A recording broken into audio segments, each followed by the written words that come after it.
అందరికీ నమస్కారం. ఈరోజు వీడియోలో మనం బ్యాంగిల్స్‌లో కొంచెం రోడియం పాలిష్‌తో కొంచెం డిఫరెంట్ పాలిష్‌లతో కొంచెం మంచి కలెక్షన్ వచ్చాయండి. ఒకసారి చూద్దాం ఒకసారి. ఏంటంటే ఇవి రెగ్యులర్ యూజ్ చేసేయచ్చనమాట. కంప్లీట్‌గా రెగ్యులర్ యూజ్ చేసేయచ్చు. ఏం ప్రాబ్లమ్ ఉండదు. అలాగే పార్టీ వేర్ కూడా కొంచెం బానే ఉంటాయి ఇవి. అంటే రోజు వేసుకున్నా కానీ ఏం కావని చెప్పడం.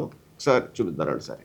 ఇప్పుడు మనం ఏది ఆర్నమెంట్ వేసుకున్నా కానీ మనం ఒక డ్రెస్ వేసుకున్నా కానీ దానిలో ఉన్న సింబల్స్ కానీ ఏయైనా కానీ చాలా ఇంపార్టెంట్ ఇప్పుడు కూడా. ఇప్పుడు చూడండి మ్యాంగో షేప్ కానీ అలా హార్ట్ డైమండ్ షేప్ కానీ ఇవన్నీ కూడా సింబల్స్ అనమాట ఇవన్నీ. మనం ఏదో డిజైన్ అనుకుంటాం. కానీ డిజైన్‌లోనే ఈ సింబల్స్ అన్నీ పెట్టుకోవడం వల్ల కూడా మనకి కొంచెం ప్రాస్పెరిటీ అనేది మనకి లభిస్తుంటదనమాట. ఫ్లవరీ డిజైన్స్ అన్నీ అలాగనమాట. కొంచెం లీఫీ డిజైన్స్ ఇవన్నీ కూడా మనకన్నీ సింబల్స్, గుడ్ సింబల్స్ మన ప్రాస్పెరిటీని పెంచుతాయనమాట అండి. ఆ సింబల్స్ ఇయన్నీ ఆలోచించి కూడా మేము డిజైన్‌లో ఇంక్లూడ్ చేస్తుంటామనమాట. అయన్నీ ఒకసారి గమనించండి మీరు.